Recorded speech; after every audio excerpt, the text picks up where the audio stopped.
नहीं बेटा नना मुनिशा हमारा, तू मर्द मुसलमान, तू है मर्द मुसलमान, एक हाथ में तलवार एक हाथ में कुरान। अल्हम्दुलिल्लाह, महान अल्लाह रब्बुल आलमीনের আলিশান দরবারে অগণিত অসংখ্য শুকরিয়া যে আল্লাহ রব্বুল আলামিন আমাদেরকে তার মহান হুকুম জুমার নামাজের উদ্দেশ্যে সপ্তাহের মধ্যে সর্বশ্রেষ্ঠ দিন জুমার দিন, ইবাদতের মধ্যে সর্বশ্রেষ্ঠ ইবাদত নামাজের উদ্দেশ্যে পৃথিবীর শ্রেষ্ঠতম স্থান মসজিদে যথাসময়ে আমাদেরকে আসার বসার তৌফিক দিয়েছেন। এজন্য একমাত্র শুধুমাত্র সেই মহান রব্বুল আলামিনকে সন্তুষ্ট করার লক্ষ্যে হৃদয়ের সবটুকুন ভালোবাসা আবেগ উজাড় করে দিয়ে উচ্চ কণ্ঠে আমাদের বলছি আলহামদুলিল্লাহ। আমরা সকলেই বলি রব্বানা লাকাল হামদ হামদান কাসীরান তাইয়িবান মুবারাকান ফী ইয়া রাব্বি লাকাল হামদ কামা ইয়ানবাগি লিজালালি ওয়াজহিকা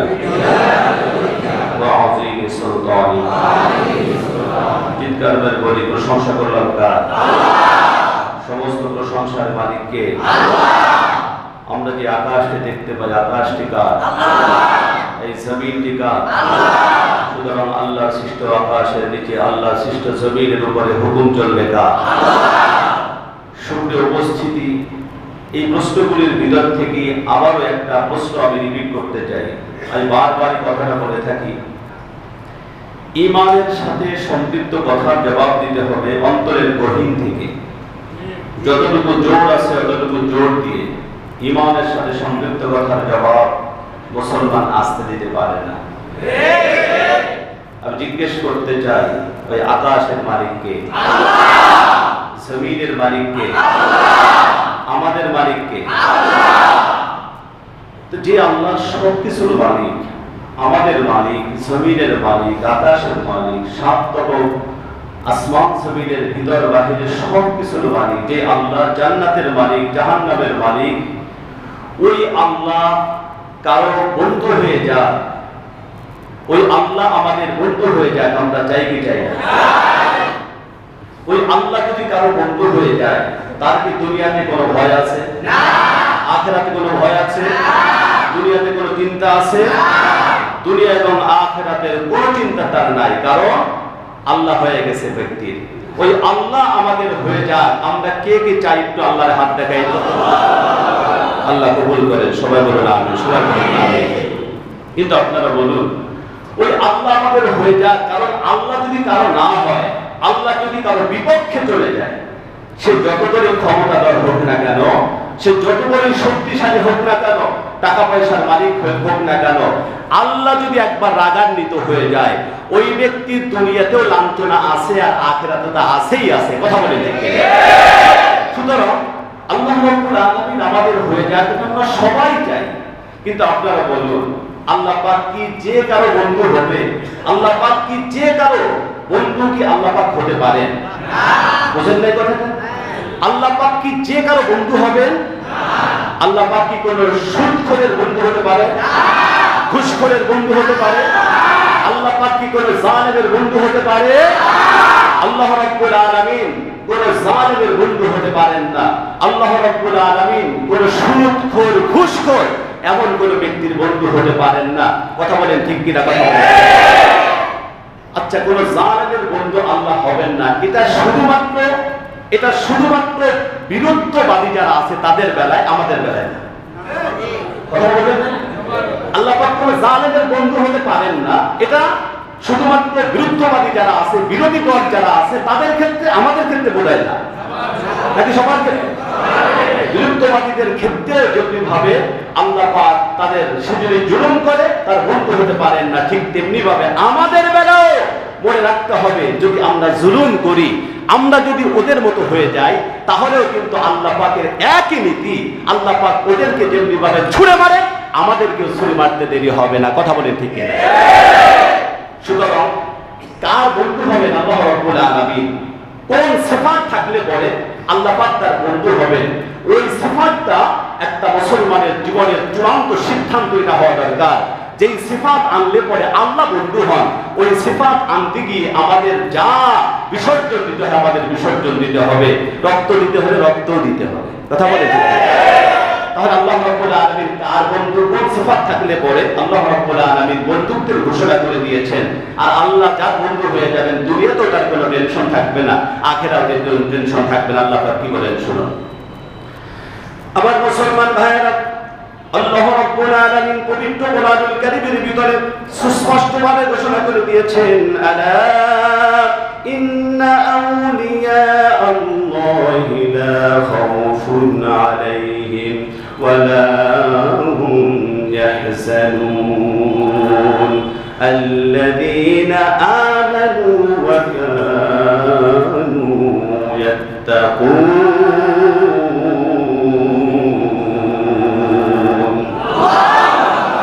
আল্লাহ রাব্বুল আলামিন বলেন, আলা ইন্না আউলিয়া আল্লাহ, যারা আল্লাহর বন্ধু হতে পারবে, লা খাউফুন আলাইহিম ওয়া লা হুম ইয়াহজানুন, তাদের দুনিয়াতেও কোনো টেনশন থাকবে না, দুনিয়াতেও তাদের ভয় থাকবে না, আর আখিরাতেও তাদের কোনো চিন্তা থাকবে না, তাদের ভয় থাকবে না।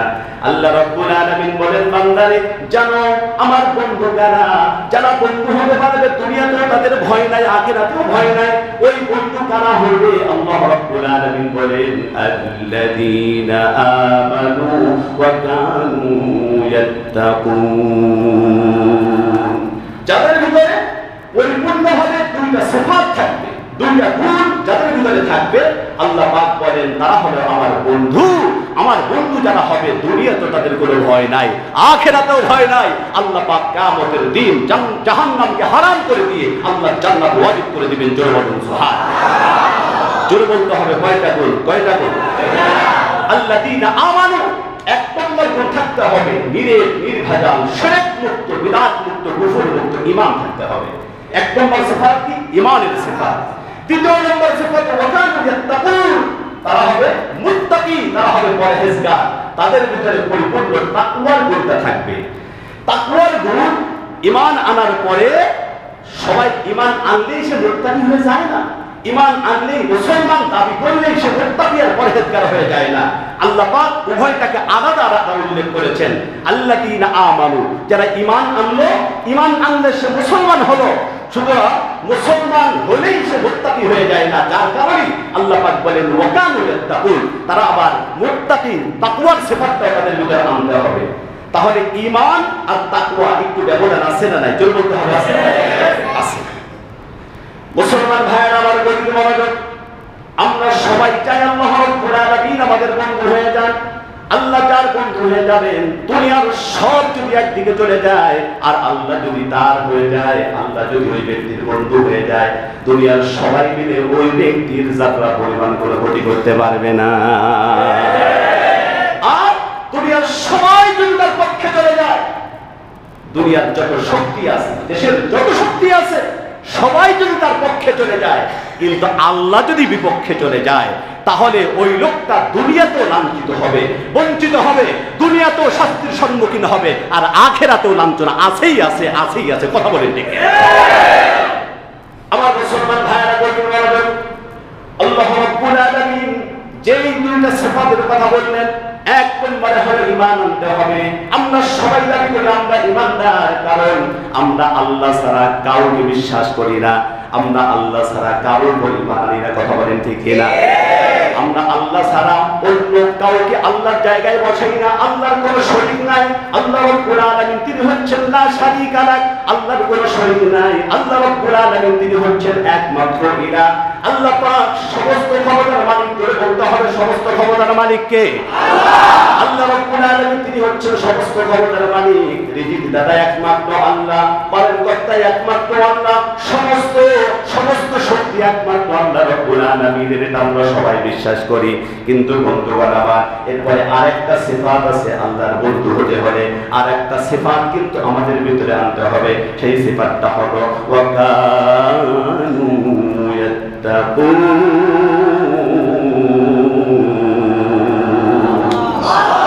সেই সিফাতটা হলো তাকওয়ার গুণ আনতে হবে। তাকওয়া, মুত্তাকি আর পরহেজগার হতে হবে। আচ্ছা তাকওয়াটা কি? মুত্তাকি, মুত্তাকি কারা? কোন সিফাত থাকলে পরে আবার মুত্তাকি হওয়া যায়? এক নম্বরে হলো ঈমানদার, মানে আল্লাহর ওলি হওয়ার জন্য, আল্লাহর বন্ধু হওয়ার জন্য দুইটা গুণ। এক নম্বরে ঈমান, দুই নম্বরে তাকওয়া। আবার এমন কিছু গুণ আছে যেই গুণ আসলে পরে আল্লাহ রাব্বুল আলামিন বলেন তোমার ভিতরে তাকওয়া এসেছে, তুমি এখন মুত্তাকি। সুবহানাল্লাহ বলবেন? তাহলে তাকওয়াবান হওয়ার জন্য, তাকওয়া হাসিল হয়েছে কোন গুণ থাকলে পরে, এই কথাও আল্লাহ রাব্বুল আলামিন স্পষ্টভাবে কোরআনুল কারীমের ভিতরে বলে দিয়েছেন। শুনুন, আল্লাহ রাব্বুল আলামিন পবিত্র কোরআনুল কারীমের ভিতরে বলেন উইদ্দাত লিল মুত্তাকিনা আল্লাযীনা ইউনফিকুনা ফিস সাররাই ওয়াজ যাররাই ওয়াল কাযিমিনাল গায়যা ওয়াল আফিনা আনিন নাস।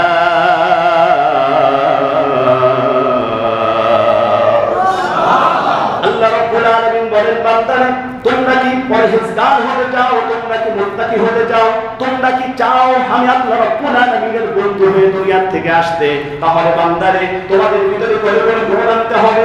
এক নম্বর গুণ হলো আল্লাযীনা ইউনফিকুনা ফিস সাররাই ওয়াদ দাররাই, সচ্ছল অবস্থায় অসচ্ছল অবস্থায় যখন তোমার টাকা পয়সা আছে, যখন তুমি ভালো আছো, তোমার এবিলিটি ভালো আছে, এই অবস্থায় তোমার আল্লাহ রাস্তায় খরচ করতে হবে, আল্লাহ রাস্তায় দান করতে হবে।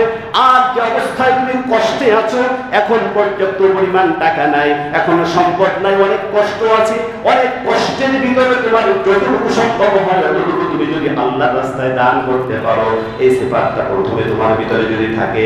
দ্বিতীয় নম্বর হলো ইউনফিকুনা ফিস সাররাই ওয়াজ যাররা, দ্বিতীয় নম্বর হলো ওয়াল কাযিমিনাল গায়জ। দ্বিতীয় নম্বর গুণ হলো ওয়াল কাযিমিনাল গায়জ, রাগকে নিয়ন্ত্রণ করো, রাগকে কন্ট্রোল করো। এটা হলো একজন মুত্তাকি আর পরহেজগার হওয়া অন্যতম অনেক বড় একটা গুণ। ওয়াল কাযিমিনাল গায়জ, তুমি তোমার রাগকে সংবরণ করো, রাগকে তুমি দমন করো। আফিনা আনিন নাস, তৃতীয় নম্বর সিফাত হলো তুমি মানুষকে ক্ষমা করতে শেখো, মানুষকে তুমি ক্ষমা করো, ক্ষমা করতে ভালোবাসো। আল্লাহ রাসূল বলেন, হ্যাঁ কিভাবে ক্ষমা করবা জানো? সিলমান কতা ওয়াফু আম্মান যালাবা ওয়া আহসিন ইলা মান আসাআ ইলাই। আল্লাহ রাসূলের 1450 বছর পূর্বের ঐতিহাসিক ভাষণ। আল্লাহ রাসূল বলেন সিলমান কতা, যে তোমার সাথে সম্পর্ক ছিন্ন করেছে তুমি তার সাথে সম্পর্ক স্থাপন করো। ওয়াফু আম্মান যালামা, যে তোমার উপরে জুলুম করেছে তাকে তুমি মাফ করে দাও। ওয়াহসিন ইলা মান আসাআ ইলাই, যে তোমার সাথে খারাপ আচরণ করেছে, দুর্ব্যবহার করেছে, তুমি তার সাথে ভালো ব্যবহার করো, ভালো আচরণ করো। জোরে বলুন সুবহানাল্লাহ।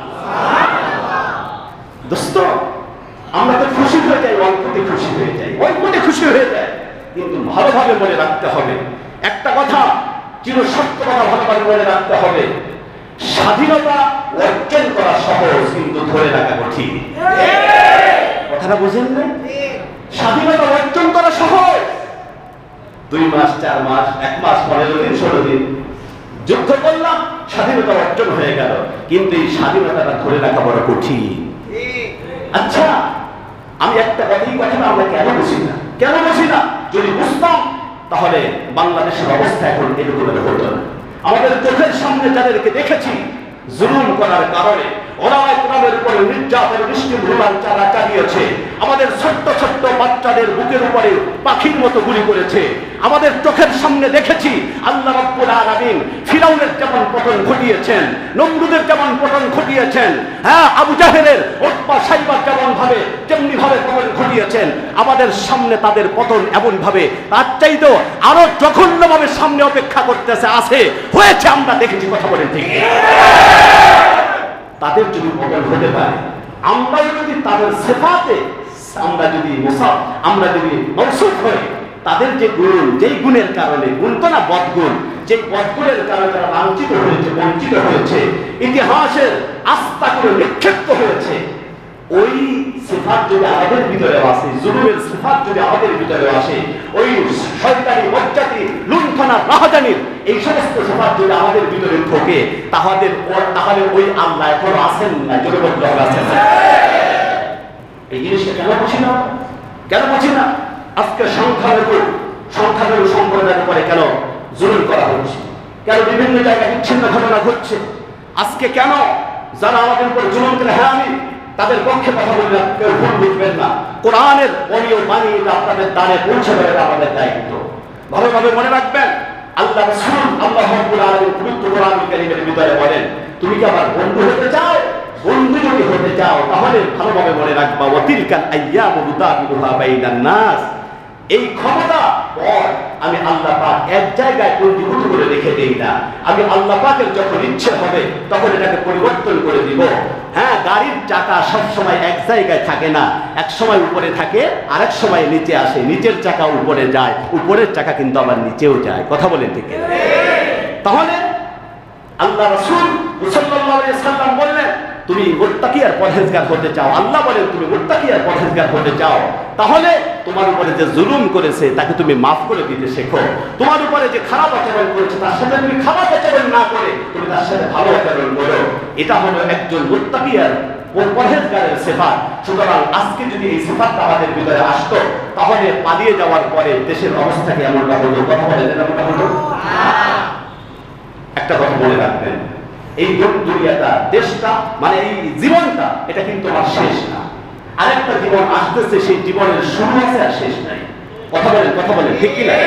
যেই জীবনের শুরু আছে আর শেষ নাই, আজকে আমরা যদি এরকমের লাফাই যে এত বছরের পরে আমরা স্বাধীনতা অর্জন করেছি, আজকে যা ইচ্ছা তাই করব, দোস্ত, তাহলে এরকমের হতে পারে ওদের মতো যদি জুলুম করি, আল্লাহ পাক এরকমের রাগান্বিত হতে পারেন। তোদের সামনে দেখালাম ওরা জুলুম করার কারণে ওদের কি পরিণতি হয়েছে, আর সেই জুলুম তোরা করতে শুরু করে দিয়েছিস। ওরা তো 16 বছর সময় পেয়েছে, আমরা কিন্তু 4-5 বছরের সময় না পেয়েও পেতে পারি। কথা বলেন, খুব সতর্কতা অবলম্বন করতে হবে। আমার মুসলমান ভাইয়েরা, গভীর মনোযোগ। আল্লাহ রাব্বুল আলামিন পবিত্র কোরআনুল কারীমের ভিতরে জন্য 1450 বছর পূর্বে আমাদেরকে স্পষ্টভাবে জানিয়ে দিয়েছেন, কতগুলি হুকুম জানিয়ে দিয়েছেন। ওয়াতিলকাল আইয়ামু নুদাবিলুহা বাইনান নাস। আজকে যাদের কাছে ক্ষমতা আছে কালকে নাও থাকতে পারে, আবার কালকে আমি পাওয়ার পরে পরশুদিন আমার কাছে নাও থাকতে পারে। কারণ এটা আল্লাহ রাব্বুল আলামিনের ওয়াদা, এক জায়গায় ক্ষমতা রাখবেন না। ওয়াতিলকাল আইয়ামু নুদাবিলুহা বাইনান নাস। আল্লাহ পাক কিন্তু ক্ষমতার পর পরিবর্তন করবেন। দোস্তরে আমার, তারা ক্ষমতা পাওয়ার পরে জুলুম করেছিল, নির্যাতন করেছিল। আমরা ক্ষমতা পাওয়ার পরে আবার যদি জুলুম করি আর নির্যাতন করি, তাহলে তাদের ভিতরে আর আমাদের ভিতরে কিন্তু কোনো ব্যবধান থাকে না। ভুলে যেতে হবে, হিংসা ভুলে যাও, হ্যাঁ, দুর্ব্যবহার ভুলে যাও, মারামারি কাটাকাটি এগুলি সব ভুলে যেতে হবে। তাহলে আপনি আর আমি মুত্তাকি আর পরহেজগার, আর মুত্তাকি আর পরহেজগারদের সাথে আছেন কে? জোরে বলতে হবে আছেন। আল্লাহ আছেন, জালেমের সাথে নাই। জালেমের সাথে যে নাই, আগে তো ইতিহাস আমরা পড়েছি, বর্ণনা করেছি, আপনারা শুনেছেন, কিন্তু আমরা সচক্ষে দেখেছি জালেমের সাথে যে আল্লাহ নাই, এটা আমরা সচক্ষে দেখেছি। কথা বলেন, এরপরেও যদি আমরা শিক্ষা না নিতে পারি তাহলে আমাদের মতো হতভাগা পরাপর আকাশের নিচে জমিনের আর উপরে আর থাকতে পারে না। আমার মুসলমান ভাইয়েরা, গভীর মনোযোগ। এজন্য আল্লাহ রাব্বুল আলামিন বলে দিয়েছেন, স্পষ্ট ভাষায় বলেছেন, অস্পষ্ট ভাষায় নয়। ওয়াল কাযিমিনাল গায়জ। তুমি মুত্তাকি আর পরহেজগার হতে চাও, আমার বন্ধু হতে চাও, তাহলে রাগকে সংবরণ করো, রাগ দমন করো, রাগ দমন করো। রাগ কাইজ, এটা কাকে বলা হয়? কাইজ বলা হয় সাবরান তাবিল কলব লিকসদিল ইন্তিখাব। প্রতিশোধের নেশায় রক্ত গরম হয়। হ্যাঁ, প্রতিশোধ যখন আগে ক্ষমতা ছিল না, ওরে মানে নির্যাতন করেছি, তখন মনে মনে এইটা বলতেছি ক্ষমতার পরিবর্তন হলো, ক্ষমতা আসুক, তারপরে দেখা আছে ধরে দেখেছেন আমি পরিবর্তন হওয়ার সাথে সাথে এখন ওই রাগ সাবরান তাবিল কলব লিকসদিল ইন্তিখাব, প্রতিশোধের নেশায় রক্ত গরম হয়ে গেছে। গরম হয়ে যাওয়ার পরে এখন যা ইচ্ছা আমরা তাই করতে পারি না। এটা হলো রাগ। রাগকে দমন করার নির্দেশ দিয়েছেন কে? জোরে বলতে হবে কে? জোরে বলতে হবে। এই রাগের কারণে আসলে বহু সমস্যা হয়, বহু সমস্যা। বহুদিন আগে আপনাদের কাছে এই কথাটা বলেছিলাম। এই রাগের কারণে আমাদের সমাজে, আমাদের পরিবারের ভিতরে, স্বামী স্ত্রীর ভিতরে দ্বন্দ্ব, অধিকাংশ দ্বন্দ্ব, তালাক, বিচ্ছেদ, এগুলো ঘটে কিন্তু রাগের কারণে। বউ একটা অন্যায় করছে, তার একটা থাপ্পড় দিলেই হয়, দুটো থাপ্পড় দিতে হয়, অথবা অনেক কিছু আছে, একটু মার দিলাম, কিন্তু মার দেওয়ার কথা হুজুর বলে দিচ্ছে, তাই মানে এখন মারি এখন সবাই তো বলে আছে। আমাদের দেশের কিছু আছে গ্রাম্য মানুষের, আমি যখন গ্রামে ছিলাম তখনও দেখেছি স্বামী তার বউকে পিটায়, ওই বউকে যে আইলো লাঠি দিয়ে পিটায় না, ওই লাঠি দিয়ে পিটায়, আছে না নাই বলেন? এটা কিন্তু শরীয়ত সমর্থন করে না, শরীয়ত সমর্থন করে না। কিভাবে স্ত্রী যদি অন্যায় করে তাহলে কতটুকু পিটানো যাবে, কি দিয়ে পিটানো যাবে? লাঠি হইতে হবে 1 বিঘা, 1 বিঘা লাঠি দিয়া যত বলেন পিটা। লাঠি দিয়ে 1 বিঘা লাঠি দিয়ে পিটানো, পিটান দিলে দুটো আমি খাবো। আপনি ব্যথা মানার জায়গা না, শরীয়তের হুকুম আপনাকে মানতে হবে। এইভাবে শাসন করার পরেও যদি ঠিক না হয়, শরীয়তের গণ্ডির ভিতরে না আসে, বাহিরে চলে যায়, তাহলে আপনি আরেকটা কাজ করতে পারেন। আপনি তার থেকে সজ্জা একটু আলাদা করে দিতে পারেন। এটা আল্লাহ পাকের হুকুম যে তুমি স্বামী স্ত্রী এক জায়গায় থাকতা, ওখানে না থেকে আরেক জায়গায় চলে যাও, তুমি আরেক ঘরে থাকো। স্ত্রীরা এটা মানতে পারে না যে স্বামী আরেক ঘরে যে আরেক ঘরে যে ঘুমাবে, এটা সহ্য করতে পারে না। এরপরেও যদি ঠিক না হয়, তাহলে শরীয়ত তোমাকে একটা নীতি দিয়েছে, যা দুনিয়ার বিষয় যদি হয়, দুনিয়ার বিষয় আমার কোনো কথা শুনতেছে না, তাহলে সেক্ষেত্রে ধৈর্য ধারণ করা এটাই উত্তম। তবে যদি শরীরই কোনো হুকুম লঙ্ঘন করে, আমি নামাজ পড়তে বলতেছি, সে নামাজ পড়বে না, সন্তানদেরকে দিন শিক্ষায় শিক্ষিত করবে না, সে বেপরদায় করতে চায়, আমি পর্দায় রাখতে চাই, সে পর্দায় রাখতে চায় না, থাকতে চায় না, এই সমস্ত কারণে বারবার এলাক করার পরেও যদি সে ঠিক না হয়, তাহলে সেক্ষেত্রে তালাক দেওয়া যায়। কিন্তু তালাক দেওয়ার ধরনও আছে। তালাক যখন মানে স্বামীরা তালাক দেয়, আগেও বলছিলাম, একসাথে বউরে তো তালাক দেয়, বউয়ের মায়েরও তালাক দেয়, শাশুড়ির তালাক দেয়, তার গোষ্ঠী শুদ্ধ তালাক দেয়, আছে না নাই বলেন? বহু কাহিনী এরকমের আমার কাছে এসেছে যে হুজুর, সে তো আমার তালাক তো দিছে, আমার মায়েরও তালাক দিছে, আমার গোষ্ঠী শুদ্ধ তালাক দিছে। এটা কিসের কারণে হয়? রাগের বহিঃপ্রকাশ না। এটা বলে রাগকে দমন করতে হবে। রাগ যদি দমন হয়ে যায়, কন্ট্রোল করতে পারে, তাহলে স্বামী স্ত্রীর ভিতরে স্বাভাবিক যে দ্বন্দ্বগুলো হয়, এটা কিন্তু নিরসন হয়ে যায়। সমাজে যে ফিতনা ফাসাদগুলি হচ্ছে, এটা রাগের কারণে হচ্ছে।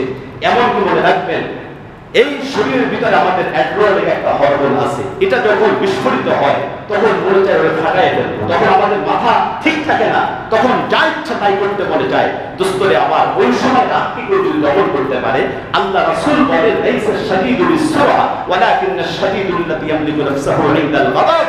যে যুদ্ধের ময়দানে আরেকজনকে পরাস্ত করলো, সেই প্রকৃত বীর নয়। প্রকৃত বীর হলো সেই ব্যক্তি যে রাগের অবস্থায় নিজেকে কন্ট্রোল করতে পারে। জোরে বলুন সুবহানাল্লাহ। আল্লাহ রাসূল সাল্লাল্লাহু আলাইহি ওয়াসাল্লাম কখনো ব্যক্তিগত কোনো বিষয়ে তিনি কারো উপরে প্রতিশোধ দেন নাই। রাগ করেছেন, রাগ হয়েছে, ব্যক্তিগত কোনো ব্যাপারে আল্লাহ রাসূল সাল্লাল্লাহু আলাইহি ওয়াসাল্লাম রাগকে দমন করে তাকে মাফ করে দিয়েছেন। সুবহানাল্লাহ বলবেন না? যেমন উদাহরণস্বরূপ মনে করেন, রাসূল কারীম সাল্লাল্লাহু আলাইহি ওয়াসাল্লাম তিনি যখন তায়েফের ময়দানে গিয়েছিলেন, তায়েফে গিয়েছিলেন, তায়েফে যাওয়ার পরে তাদেরকে দাওয়াত দিচ্ছেন, কালিমার দাওয়াত দিচ্ছেন, তাওহীদের দাওয়াত দিচ্ছেন। আপনারা একটু বুঝে শুনে বলুন তো, এটা কি আল্লাহ রাসূলের একা আল্লাহ রাসূলের নিজের উপকারের জন্য নাকি তাদের উপকারের জন্য? তাদের উপকারের জন্য। কিন্তু আল্লাহ রাসূলের সাথে কি তারা ভালো ব্যবহার করেছে না খারাপ ব্যবহার করেছে? আল্লাহ রাসূলের সাথে ভালো আচরণ করেছে না নির্যাতন করেছে? নির্যাতন করেছে, এমন ভাবে নির্যাতন করেছে। আল্লাহ রাসূলের পুত্র হযরত সাইদ বিন হারিসা রাদিয়াল্লাহু তাআলা তিনি বলেন, আমি আল্লাহ নবীর সাথে ছিলাম, আল্লাহ